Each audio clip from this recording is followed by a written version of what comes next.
1. A. Listening. You will hear 5 different people talking about jobs and job qualifications. Choose from the list A to F what each speaker says. Use the letters only once. There is one extra letter which you do not need to use. Speaker 1. I completed my degree in Business Management and Administration a year ago. Although I was lucky to find a job straight away, I can't say that I'm too pleased with it. You see, I have been working for a telecommunications company, but I'm just a clerk. My main duties involve typing agendas for meetings, filing, photocopying, and other boring secretarial tasks. I know that we all have to start at the bottom, but this is not what I had in mind. Anyway, I'm not going to let the situation get the better of me. I'm going to work hard and prove to my superiors that I have it in me to do a lot better than this. It's just a matter of time until I make a success of myself. Speaker 2. I really want to work in the motor race industry, so I did some research on the internet to find out what qualifications are required. Since I'm interested in car design, I narrowed down my search to engineering jobs. The engineers are the people who design, build, and test racing cars.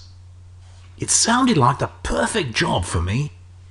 I discovered that I need a degree in mechanical engineering. I'd like to go to Birmingham University because most of my friends are planning to go there. I checked the university website and they do the course I want. At the moment, I'm studying maths, physics and chemistry, which are all relevant to engineering. The university requires at least 1 A grade and 2 Bs, so I'm going to have to work very hard over the next 2 years.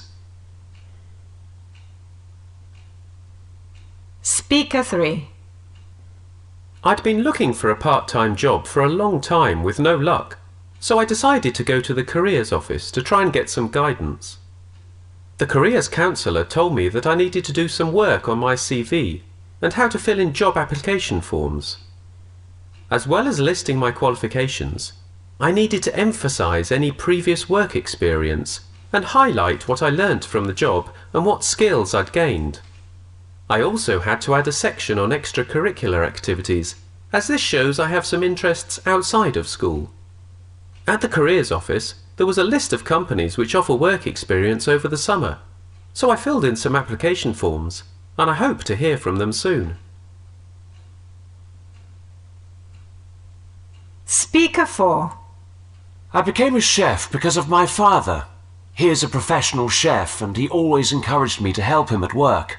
One day when I was 15, I decided to make some jam. We had fields full of fruit trees surrounding our house, so the ingredients were easy to find. When I gave my father a sample to try, he was very excited, so much so that he sent a jar to a local supermarket. They liked it and asked me to make some more. That's how my business got started. Soon I was supplying all the major supermarkets in the UK. At the age of 18, I made my first million. Despite making all that money, I still felt that I needed some qualifications, so after leaving school, I did a cookery management course at college. Speaker 5. I had a problem deciding which A-level subjects to study next year. You see, I have no idea what kind of job I'd like to do. I got really stressed about it because it's an important decision, so I decided to ask my teacher for some advice. I'm definitely not good at maths and I don't really like it, so we ruled that out immediately. I do like biology and I got a good mark in my last exam. I also think it's a good idea to speak a foreign language, and I've been doing okay in Italian. It was more difficult to come up with a third subject, but in the end I chose English literature because I had good marks in it and I enjoy reading and analysing novels.